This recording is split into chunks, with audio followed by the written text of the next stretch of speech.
도쿄의 3월은 아직도 겨울 기온이 조금 남아 있었습니다. 따뜻한 봄이 오기 전 저는 조용한 주말을 보내고 있었습니다.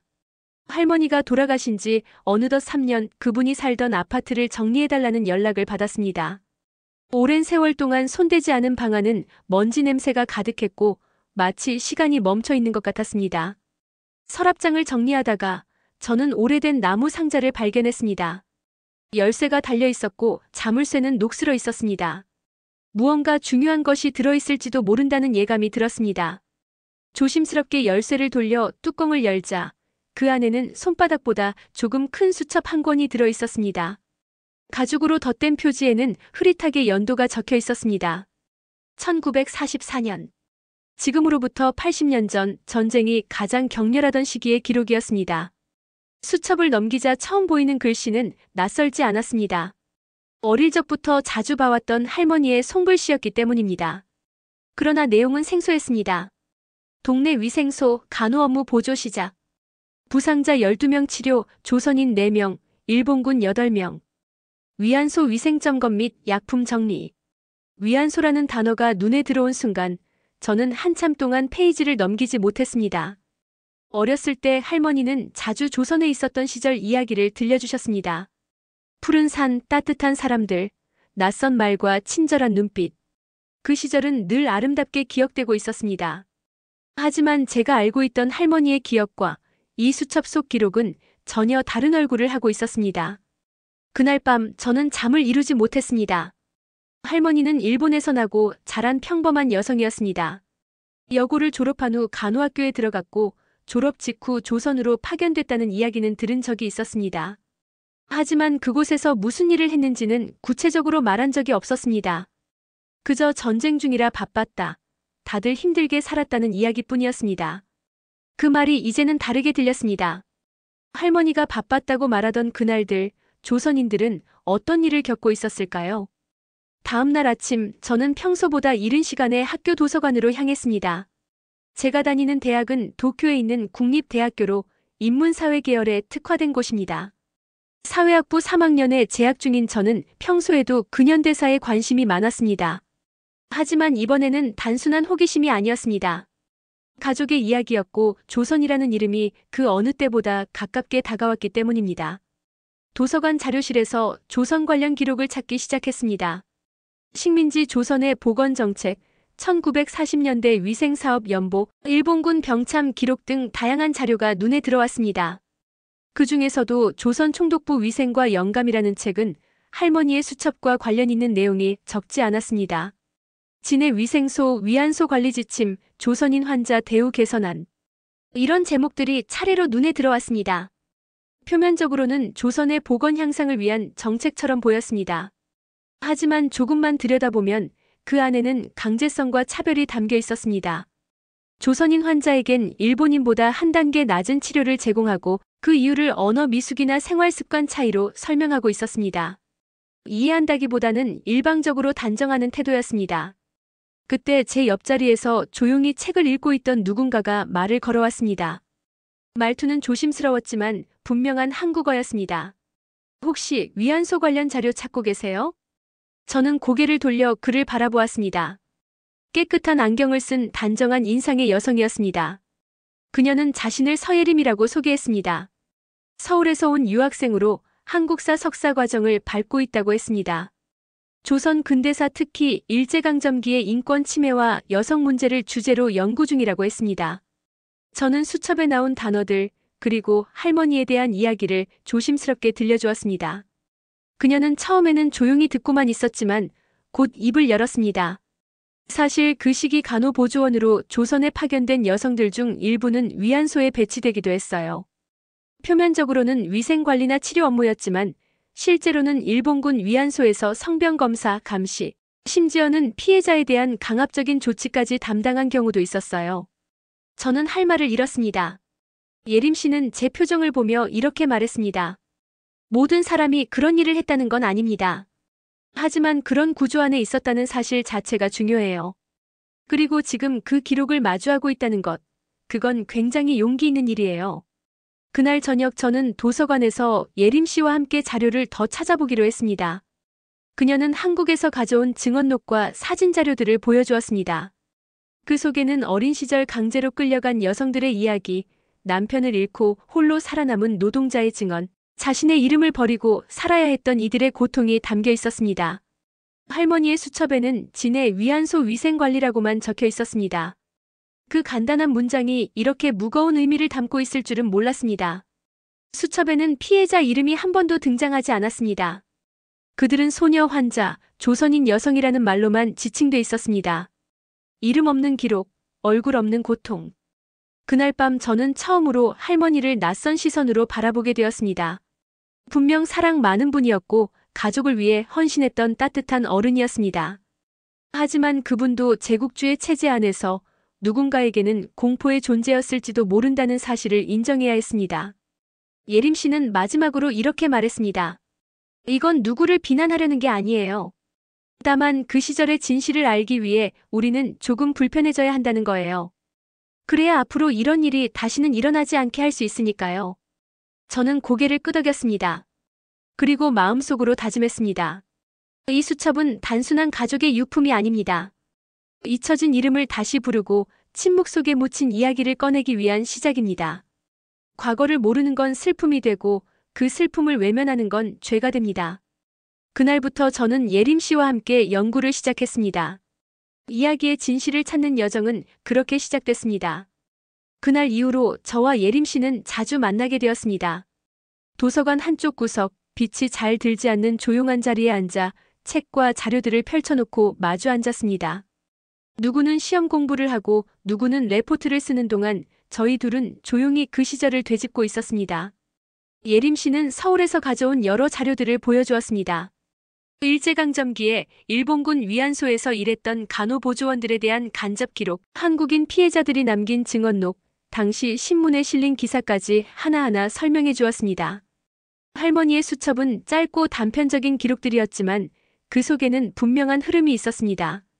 그해 봄 경남 동래 위생소에 도착한 할머니는 위안소 인근에 배치되었고 주로 위생점검과 감염병 관리 업무를 맡았다는 내용이 적혀 있었습니다. 하지만 그 표현은 매우 간단했고 오히려 일부러 자세히 쓰지 않은 것처럼 보이기도 했습니다. 예림 씨는 저에게 물었습니다. 혹시 할머니가 생전에 조선에서의 일을 직접 말씀하신 적 있나요? 저는 잠시 생각하다가 대답했습니다. 어릴 때 가끔 하셨어요. 조선 사람들은 참 순하고 착했다고, 밥이 맛있었다고, 그런 이야기들이요. 하지만 구체적인 건 말씀이 없으셨어요. 늘 그 시절은 너무 바빠서 기억이 흐릿하다고만 하셨죠. 예림 씨는 고개를 천천히 끄덕였습니다. 많은 분들이 그래요. 직접 가담했다는 사실을 모른 채 지나간 분들도 있고 일부러 말하지 않은 분들도 있죠. 더 무서운 건 아무도 그 이야기를 묻지 않았다는 거예요. 일본 사회 자체가 그 시절 이야기를 꺼내는 걸 꺼려했으니까요. 저는 갑자기 가슴이 먹먹해졌습니다. 할머니를 원망하고 싶은 마음은 없었습니다. 그 시절 어린 나이에 간호학교를 졸업하고 조선으로 파견된 여성에게 얼마나 많은 선택지가 있었겠습니까? 하지만 저는 지금 그 선택의 결과를 보고 있었고 그 결과는 어떤 이들에게는 지워지지 않는 상처가 되었음을 알게 되었습니다. 며칠 뒤 저희는 좀 더 구체적인 조사를 위해 도쿄 시내의 근대 역사 자료관을 찾았습니다. 그곳은 일반인이 잘 찾지 않는 장소였지만 일제강점기 관련 기록이 많이 보관되어 있었습니다. 관리인께 양해를 구하고 자료를 열람하기 시작했습니다. 조선 총독부 위생행정보고서, 일본군 병참일지, 전시복원, 간호인력 배치 계획서 등 다양한 문서가 있었습니다. 그중 하나가 저희의 눈길을 끌었습니다. 부산 위안소 인근 간호인력 파견 명단 1944년. 명단에는 일본 이름들이 빼곡히 적혀 있었습니다. 그중 하나 하야시 나오코. 그 이름을 보는 순간 저는 손이 떨렸습니다. 할머니의 이름이 명확히 적혀 있었던 것입니다. 소속은 위생지원부, 근무지는 부산 진구. 업무 내용은 전염병 방역, 위안소 위생관리 및 간호보조로 기록돼 있었습니다. 그 문장을 바라보며 저는 많은 생각을 했습니다. 할머니는 평생 그 내용을 숨기고 사셨을까? 아니면 본인도 정확히 그 일의 의미를 몰랐던 걸까? 그 시절 일본의 교육은 조선과 식민지의 정책을 어떻게 가르쳤을까요? 예림 씨는 말했습니다. 이건 아주 중요한 사료예요. 피해자의 증언만으로는 부족하다고 말하는 사람들에게 가해자 측의 기록이 함께 존재해야 한다고 저는 늘 생각했어요. 이건 그 증거가 될 수 있어요. 그날 밤 저는 할머니의 사진을 오래 바라보았습니다. 희미한 웃음을 짓고 있는 젊은 시절의 얼굴. 흑백 사진 속 그분은 너무도 평범하고 따뜻해 보였습니다.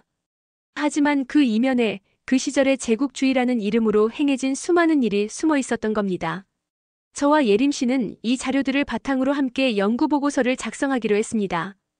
대학 내 지도 교수님께도 상담을 드렸습니다. 교수님은 자료를 천천히 읽어보시더니 조심스럽게 말씀하셨습니다. 매우 민감한 주제입니다. 그러나 누군가는 다뤄야 할 이야기입니다. 일본에서도 이런 시각을 가진 젊은 연구자들이 있다는 건 중요한 변화예요. 다만 정리할 땐 감정보다는 사실에 기반해서 차분하게 서술하는 게 좋겠네요. 그 조언에 따라 저희는 연구의 방향을 구체화했습니다. 단순히 할머니의 수첩을 중심으로 보는 것이 아니라 같은 시기 다른 여성 간호보조원들의 기록도 함께 조사해보기로 했습니다. 그러기 위해서는 한국에서도 조사를 이어가야 했습니다. 예림 씨는 서울의 전쟁과 여성인권박물관을 연결해 주었습니다. 그곳은 일본군 위안부 피해자들의 증언과 자료가 정리되어 있는 곳이었습니다. 몇 주 뒤 저는 처음으로 한국을 방문했습니다. 설렘과 긴장이 동시에 밀려왔습니다. 가해국의 후손이라는 이유만으로 혹시 누군가가 불편해하지는 않을까? 하지만 제가 마주한 현실은 예상과 달랐습니다.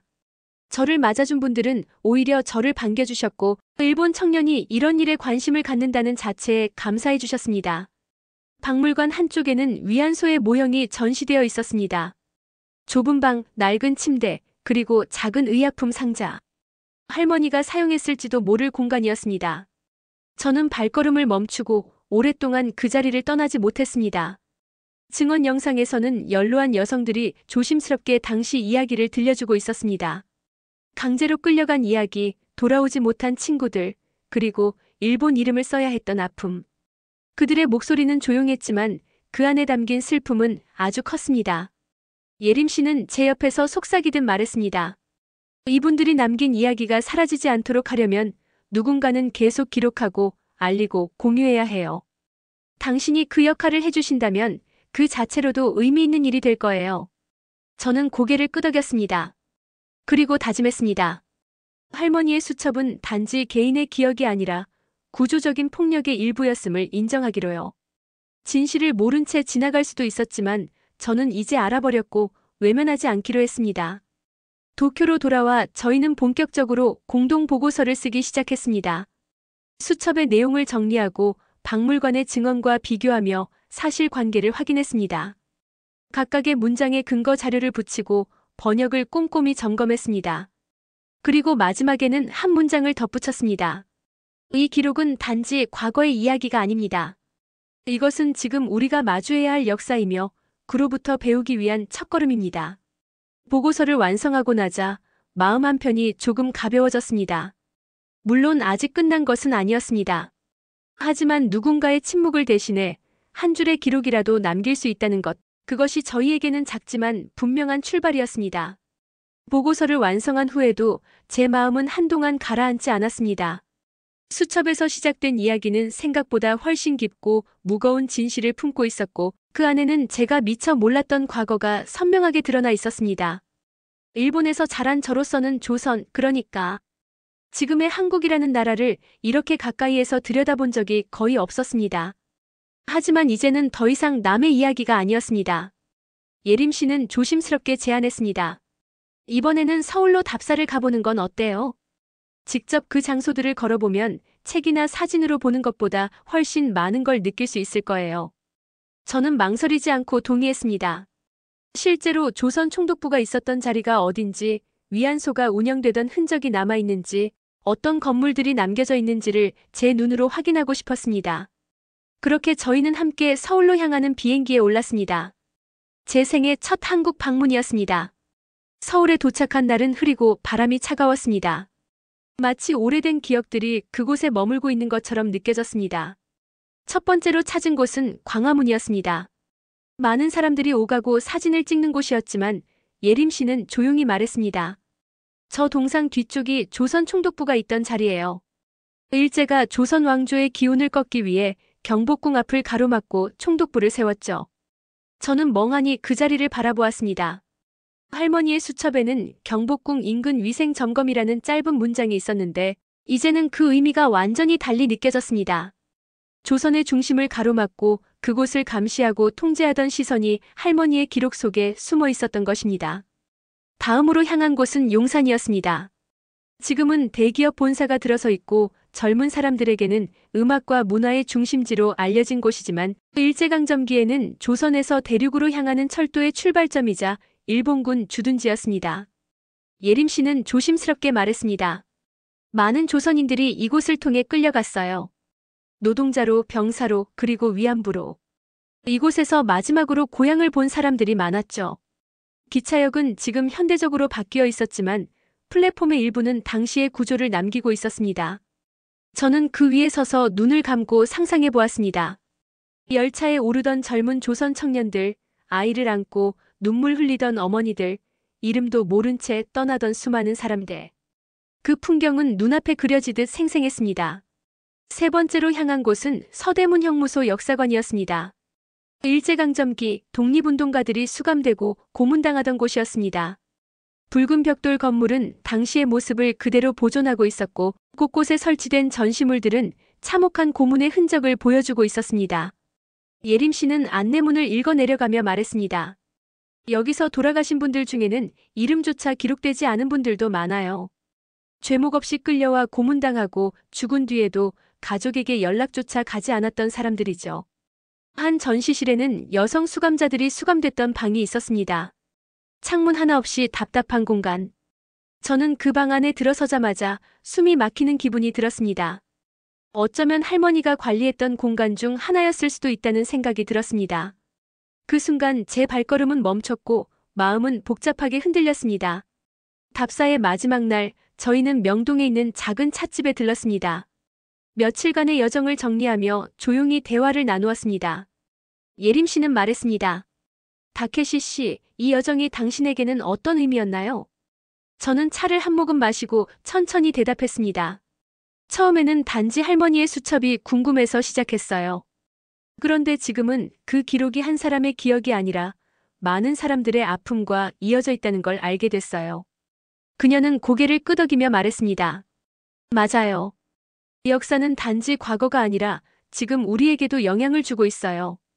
그리고 그 영향을 제대로 이해하려면 이렇게 직접 보고 느껴야 하는 거예요. 서울을 떠나는 날, 저는 마음이 무거우면서도 단단해진 기분이었습니다. 진실을 마주한다는 건 결코 쉬운 일이 아니었습니다. 하지만 알게 된 이상 외면할 수는 없었습니다. 돌아가는 비행기 안에서 저는 예림 씨에게 말했습니다. 이대로 끝내기엔 아쉬워요. 우리가 본 것, 느낀 것들을 더 많은 사람들에게 알릴 수는 없을까요? 예림 씨는 제안을 기다렸다는 듯 대답했습니다. 저도 같은 생각이었어요.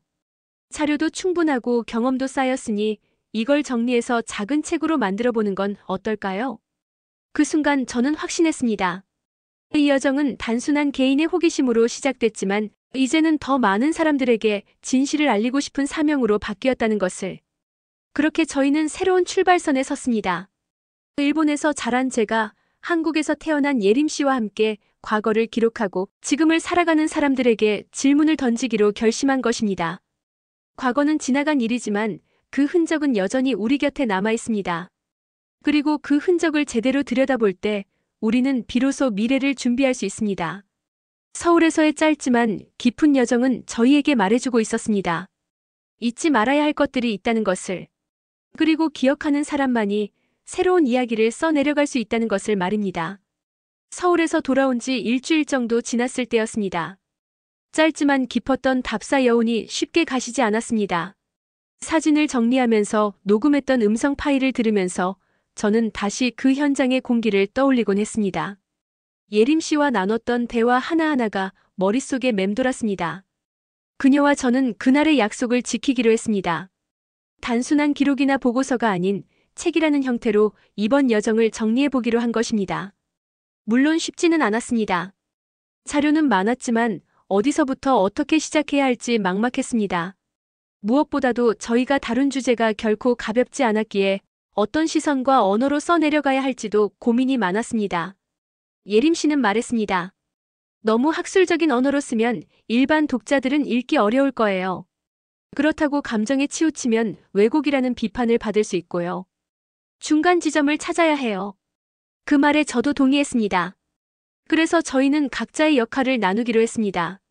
저는 할머니의 수첩을 중심으로 일본인의 시선에서 본 기록들을 풀어쓰기로 했고, 예림 씨는 한국 피해자들의 증언을 모아 그들의 목소리를 살리는 역할을 맡았습니다. 책의 구성은 크게 두 부분으로 나누기로 했습니다. 첫째는 과거의 기록입니다. 할머니의 수첩, 위생소 배치 문서, 그리고 일본군의 위안소 관련 자료들이 그에 해당했습니다. 둘째는 현재의 증언입니다. 박물관에서 들은 목소리, 증언록 속 여성들의 이야기, 그리고 서울 곳곳의 현장에서 느꼈던 감정들.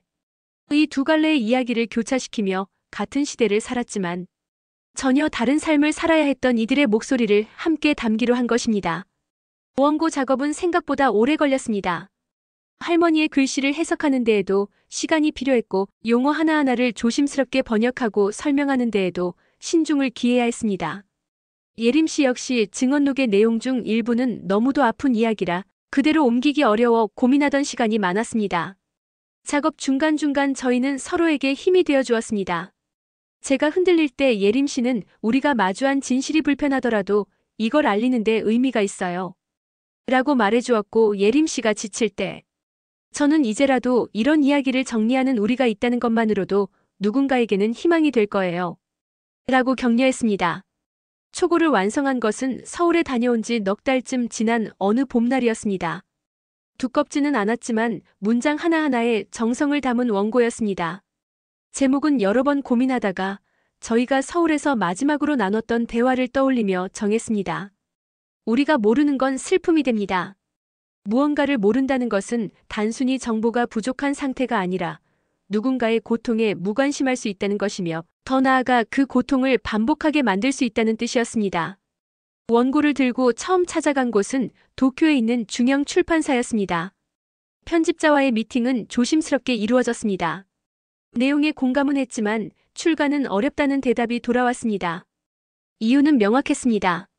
민감한 주제라 일본 사회에서 반발이 있을 수 있다는 것이었습니다. 그 말에 저희는 크게 놀라지 않았습니다. 예상했던 반응이었으니까요. 그 뒤로도 여러 출판사를 찾아갔습니다. 어떤 곳은 원고를 읽지도 않고 거절했고, 어떤 곳은 이야기 자체는 의미 있지만 상업성이 부족하다며 난색을 표했습니다. 어떤 곳은 제목을 바꾸고 일본과 한국의 우호적인 메시지를 중심에 두면 고려해보겠다고 제안했습니다. 하지만 그렇게 하면 저희가 진짜 전하고자 했던 메시지가 사라진다고 생각했습니다. 한동안 저희는 낙심했습니다. 이 이야기를 알리고 싶다는 열정이 현실의 벽 앞에 부딪힌 것입니다. 하지만 포기할 수는 없었습니다. 예림 씨는 말했습니다. 작은 출판사라도 찾아봐요. 큰 반향을 일으키지 못하더라도 누군가에겐 분명 의미 있는 책이 될 수 있어요.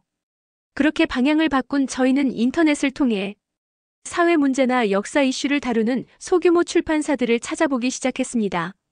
젊은 편집자들이 모인 출판사 한 곳에서 연락이 왔고, 직접 만나 원고를 전달했습니다. 편집자는 원고를 다 읽은 후 이렇게 말했습니다. 처음엔 역사책이라고 해서 어렵게만 느껴졌는데 읽다 보니 눈물이 났어요. 이런 책은 꼭 나와야 해요. 출판을 결정한 뒤에도 과정은 쉽지 않았습니다. 홍보는 거의 할 수 없었고 초판도 첨부에 불과했습니다. 그래도 저희는 만족했습니다. 이 책이 누군가에게 닿기만 한다면 그것으로 충분하다고 생각했습니다. 출간된 지 일주일은 아무런 반응이 없었습니다. 대형 서점에서도 눈에 띄지 않았고 인터넷 서점에서도 조용했습니다. 하지만 둘째 주가 되자 변화가 일어나기 시작했습니다. 젊은 독자들이 한두 명씩 후기를 올리기 시작한 것입니다. 이런 역사는 처음 알았다. 부끄럽지만 알게 되어 다행이다라는 반응이 하나둘 쌓였습니다. 그중 어떤 대학생은 가족에게 이 책을 권했고 가족들과 깊은 대화를 나눴다고 했습니다. 또 어떤 이는 조선에서 근무했던 할아버지의 기록을 다시 들여다보기 시작했다고 했습니다. 그렇게 책은 조용하지만 꾸준히 사람들에게 전해졌습니다. 어느 날 한 인터넷 방송 진행자가 이 책을 소개하며 감명 깊었다고 이야기했습니다. 조회수가 급격히 늘었고 출판사에는 추가 인쇄 요청이 들어왔습니다. 마침내 책은 천천히, 그러나 확실하게 사람들의 마음에 닿기 시작했습니다. 그때 저는 알게 됐습니다. 진실은 때로는 천천히 퍼지지만 결국에는 누군가에게 닿는다는 것을. 그리고 그 누군가가 또 다른 사람에게 이 이야기를 전한다면 작게 시작된 진실이 더 멀리 나아갈 수 있다는 것도요. 이 책은 단지 저와 예림 씨의 결과물이 아니었습니다. 할머니의 수첩, 피해자들의 증언, 서울의 공간들, 일본의 도서관, 박물관, 서점과 같은 모든 장소와 사람들이 만든 공동의 기억이었습니다. 이제 저희는 다음 책을 준비하고 있습니다. 젠더와 인권의 시선에서 본 식민지 역사, 일본 안에서의 침묵과 기억, 그리고 한국과 일본을 잇는 청년들의 이야기를 담아볼 생각입니다. 그 시작이 바로 이 작은 책 한 권에서 비롯되었다는 사실이 저희에게는 무엇보다 큰 의미로 다가왔습니다. 책이 출간되고 나서 몇 달이 지났을 무렵 저희는 점점 달라진 일상을 실감하게 되었습니다. 처음에는 단지 작고 조용한 책 한 권이었지만 그 파장은 생각보다 넓고 깊었습니다. 인터넷 서점에서 후기가 꾸준히 올라오기 시작했고 지역 독서 모임에서도 저희 책을 읽었다는 소식이 들려왔습니다. 가장 놀라웠던 변화는 고등학교에서의 강연 요청이었습니다. 도쿄에 있는 한 공립고등학교에서 역사 담당 선생님이 연락을 주셨습니다. 진정한 역사 교육은 단순한 암기가 아니라 개인의 경험을 통해 역사와 연결되는 것이라는 말과 함께 저희 이야기를 학생들에게 직접 들려줄 수 있겠느냐는 요청이었습니다. 저희는 흔쾌히 수락했고 이틀 후 강당으로 향했습니다. 고등학생들의 눈빛은 맑고 호기심이 가득했습니다. 강연이 시작되자 예림 씨가 먼저 입을 열었습니다. 자신의 가족사 그리고 한국에서 들었던 피해자들의 증언을 차분히 이야기했습니다. 이어서 저는 할머니의 수첩 이야기를 꺼냈습니다. 한참을 조용히 듣던 학생들 중 한 명이 손을 들고 물었습니다. 왜 우리는 이런 이야기를 교과서에서 배우지 않나요? 그 질문은 저를 한참 동안 멈춰 서게 했습니다. 결국 저는 이렇게 대답했습니다. 모두가 다 알고 있는 진실이 아니기 때문입니다. 과거를 정직하게 마주하는 것이 아직은 어려운 사회 분위기 때문일 수도 있고요. 그래서 여러분처럼 질문해주는 사람이 많아질수록 조금씩 바뀌게 될 거예요. 그 학생은 고개를 끄덕였고 이어서 또 다른 학생이 질문했습니다. 우리가 그 시대의 책임을 가져야 하나요? 이번에는 예림 씨가 대답했습니다. 책임을 지는 것과 책임을 이해하는 건 조금 다릅니다. 지금 우리가 할 수 있는 일은 과거를 잊지 않고 그로 인해 고통받은 사람들의 이야기를 기억하는 것입니다. 그것이 다음 세대에게 더 나은 사회를 물려주는 방법이기도 하고요. 강연이 끝난 뒤에도 학생들은 질문을 멈추지 않았습니다. 어떤 학생은 할아버지가 조선에서 군복무를 했다는 이야기를 들은 적이 있다며 가족 기록을 어떻게 조사할 수 있는지 물어보기도 했습니다. 저희는 관련된 자료를 찾는 방법, 도서관 이용법, 구술 기록 찾는 법 등을 알려주었습니다. 이후 몇몇 학생들은 직접 저희에게 이메일을 보내 자신들의 가족사를 조사한 내용을 공유해 주었습니다. 어떤 학생은 전쟁 중 자신의 증조할아버지가 사할린에 있었다는 사실을 알게 되었고 그곳에 조선인 노동자들이 많았다는 기록을 찾아내기도 했습니다. 그렇게 학생들과의 소통은 점차 확장되었습니다. 한 학교에서 시작된 강연은 입소문을 타고 다른 학교로 이어졌고 지방에서도 강연 요청이 들어오기 시작했습니다. 어떤 학교에서는 부모님들과 함께 참여할 수 있는 공개 강연을 열어주기도 했습니다.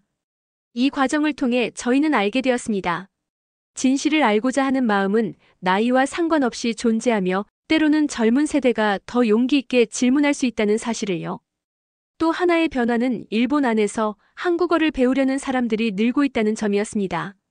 예림 씨는 일본 대학의 한국어 수업에 초대되어 게스트 강의를 하기도 했습니다.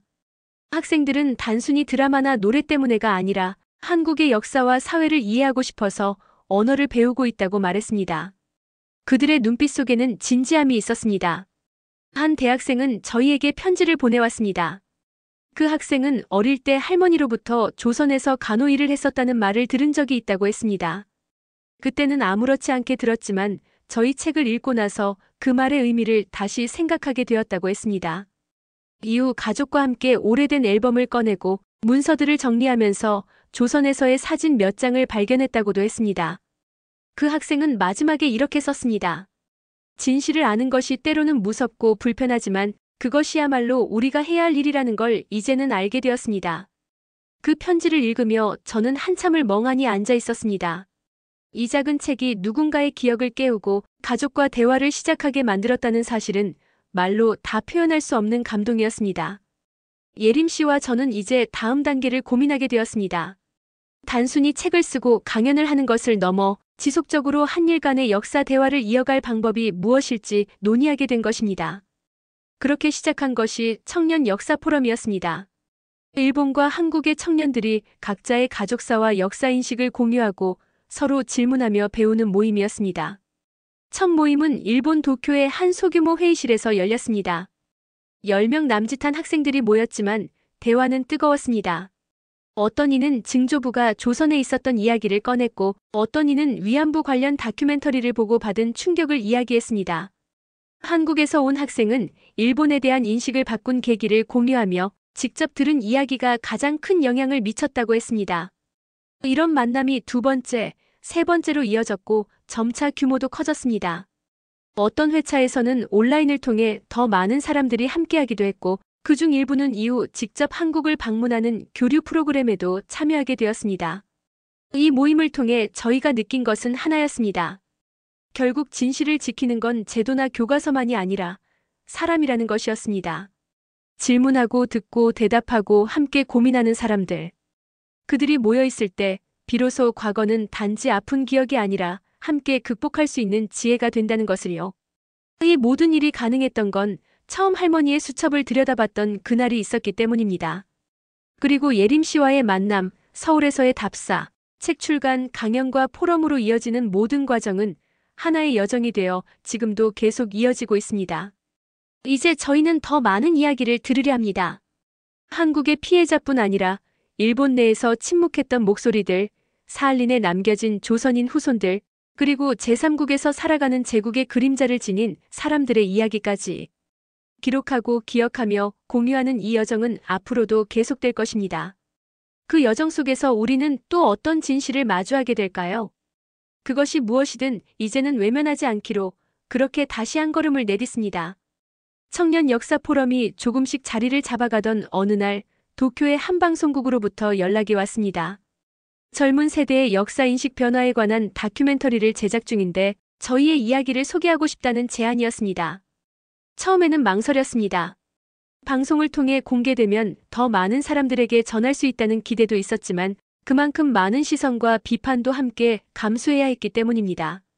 예림 씨와 상의한 끝에 저희는 출연을 수락했습니다. 진실을 알리는 데에 도움이 된다면 감당할 용의가 있었습니다. 촬영은 약 한 달 동안 이어졌고 저희가 활동했던 장소와 만났던 사람들, 책을 쓰게 된 계기와 포럼의 모습까지 담겼습니다. 다큐멘터리가 방송된 날, 저는 한동안 텔레비전 앞을 떠나지 못했습니다. 화면 속에 담긴 저희의 모습은 어색했지만 동시에 솔직했습니다. 예림 씨는 담담하게 이야기했고 저는 조심스럽게 할머니의 수첩을 펼쳤습니다. 방송이 끝나자마자 여러 반응이 이어졌습니다. 긍정적인 메시지도 있었고 비판적인 의견도 많았습니다. 한 시청자는 시청자 게시판에 이렇게 남겼습니다. 우리 조부모 세대가 무엇을 했는지 이제야 알게 되었다. 그 진실을 알게 되어 마음이 무겁지만 외면하지 않기로 했다. 또 어떤 이는 일본을 욕하는 자학적인 시선이라고 비난하기도 했습니다. 방송 이후 저희에게는 전국 각지에서 편지와 메일이 도착했습니다. 어떤 이는 조선에서 근무한 할아버지의 사진을 보내왔고 어떤 이는 조용히 보관해온 일기장을 복사해 첨부해주기도 했습니다. 그 중에는 자신도 가족의 이야기를 책으로 정리해보고 싶다는 분도 있었습니다. 예림 씨와 저는 이 흐름을 이어가기로 했습니다. 청년 역사 포럼을 넘어 이제는 가족의 기록을 나누는 사람들이라는 이름의 작은 연구 모임을 만들었습니다. 이 모임에서는 각자의 가족 기록을 정리하고 진실을 나누는 사람들이 함께 모여 대화하고 기록을 공유했습니다. 도쿄뿐 아니라 오사카, 나고야, 후쿠오카 등에서도 작은 모임이 생겨났고 저희는 온라인을 통해 서로 연결됐습니다. 예림 씨는 서울에 있는 관련 단체와도 연락을 이어가며 일본에서 수집된 기록이 한국의 역사와 어떻게 연결되는지를 함께 연구하기 시작했습니다. 이 과정에서 저는 사할린에 남겨진 조선인 후손 한 분과 인터뷰하게 되었습니다. 그분의 할아버지는 1943년에 강제로 사할린으로 끌려가 탄광에서 일하다 돌아오지 못했다고 했습니다. 손자는 일본에서 자랐지만 늘 자신의 뿌리에 대해 궁금해했다고 했습니다. 그는 말했습니다. 나는 일본어로 교육받았고 일본 이름으로 살아왔지만 내 안에는 한국인의 피가 흐르고 있다는 것을 부정할 수 없어요. 그 말을 듣는 순간 저는 다시 생각하게 되었습니다. 정체성이라는 것은 단지 국적이나 언어로 정의되지 않는다는 것을요. 과거의 역사는 지금 이곳, 이 순간에도 이어지고 있었고 그 흔적은 사람들의 마음속에 여전히 남아 있었습니다. 이후 저희는 이 자료들을 정리해 하나의 전시회를 기획했습니다. 이름 없는 기억들이라는 제목으로 도쿄의 작은 시민문화센터에서 열었습니다. 전시회에는 가족의 일기장, 사진, 편지, 구술자료, 조선어가 적힌 포스터까지 다양하게 전시되었고 관람객들은 그 앞에서 한참을 머물렀습니다.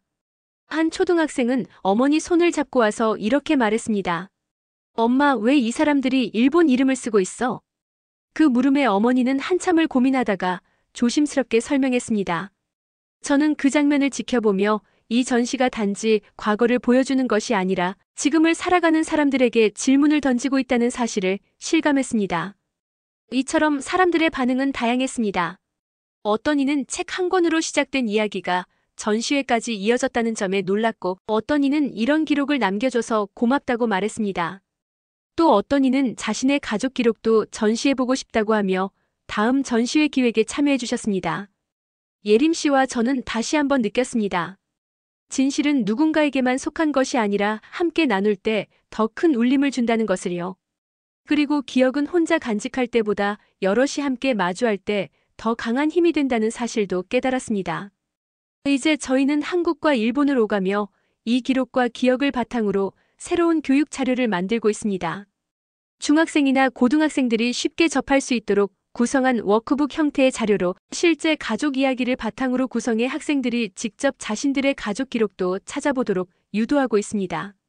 앞으로는 교사 연수 프로그램도 기획할 예정입니다. 단지 학생들뿐만 아니라 가르치는 사람들도 역사에 다층적인 시각을 가질 수 있도록 돕기 위한 시도입니다. 이 모든 여정의 시작은 낡은 수첩 한 권이었습니다. 한 사람의 기억에서 출발한 이야기는 이제 수많은 사람의 질문으로 이어졌고 각자의 기록으로 확장되었으며 다시 다음 세대에게 전달될 준비를 하고 있습니다. 진실을 기록하는 일은 결코 쉽지 않았습니다. 때로는 외면당하고 때로는 왜곡된 시선과 맞서야 했습니다. 하지만 지금은 확신합니다. 우리가 외면하지 않았기에 누군가는 다시 기억할 수 있게 되었다는 것을. 그리고 그 기억은 또 다른 사람에게, 또 다른 세대에게 전해질 것입니다. 그렇게 우리는 기억을 잇는 다리 위에 서 있는 것입니다. 결코 튼튼하지는 않지만 매일 조금씩 단단해지고 있는 다리. 그 위에서 우리는 앞으로도 계속 걸어갈 것입니다.